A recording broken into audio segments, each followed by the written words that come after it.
Chapter 17. I've got to get out of there. I've got to get away. Abby's voice was sounding panicked now. But where will I go? You've got to help me, please. I'm speechless, but I squeeze her hand to encourage her to keep talking. They want me to be someone I'm not. Mum wants me to have the same life she has, being tied to the house. Vinny, she doesn't leave the house unless it's to go to see relatives. I'm not like her. I'm not an obedient little girl from a village. I've grown up in England. I have an education. They've allowed me to see the possibilities in life, and now I want to make my own choices, but they want to take that away.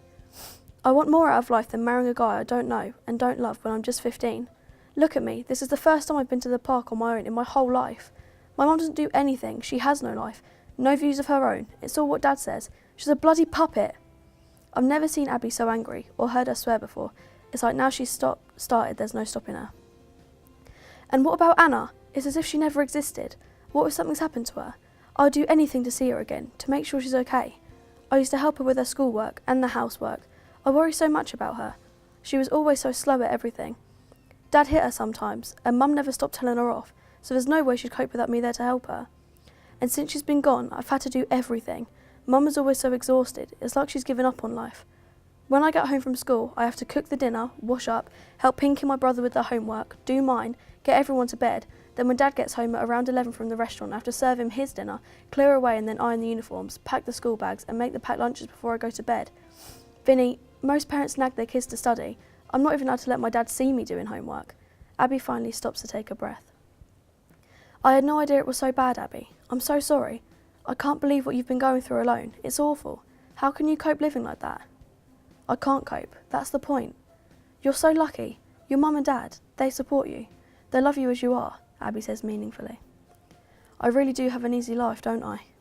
I'm humbled by everything Abby has said. I always thought mum and dad were a bit strict, always going on about homework and studying. But I can't imagine them saying there's no point to it all because I'm just a girl, that it's a waste for me to study. I shake my head. It's not fair, Abby says, and never have I heard it with such truth. Why can't I just be a normal teenager and concentrate on school and having fun like you, Abby asks. I have no answer. She stops sobbing and angrily pushes herself back and forwards, the chains of the swing making a snapping sound as she urges it higher and faster. I wish I could just fly away. Just get out of here, Abby says, and I can see that she's half thinking that if she goes high enough, she just might take off. Her angry outburst has gone as fast as it came, and she stops swinging and sags like an empty balloon. But I know I can't. What about Pinky? What about the younger ones? Who would look after them? Mum couldn't cope. I'm trapped, Vinny. I really am. There's nothing I can say that will help, and Abby knows this because she quietly says, I'd better go. I need to think about what to do. We hug tightly, then I look into her eyes. Let's both think about what to do, I say. Will you be okay until we can figure something out? She nods unconvincingly. Bye, Abby. Text me to let me know you got home okay, and call whenever you need to. Abby walked back into their flat, her head hanging, concealing her expression of quiet determination. Where have you been? Pinky wailed, running over to give Abby a hug. Pinky's hands were still dripping wet from washing up, but it didn't matter. When Abby spoke, she was quiet but strong. I'm sorry, Mama, but I will not be married off and live the life you've led. I want more. I want to use my brain and marry if and when I'm ready. Her mother remained firm. You have no idea how lucky you are. You have so much freedom.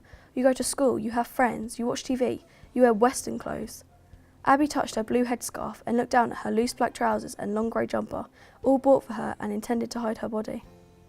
But Mama, she began. Let's not talk about it again, Abby's mum said softly. Besides, the children are hungry. I will never, ever end up like you, Abby said in English under her breath. I don't know how yet, but I will make my life different.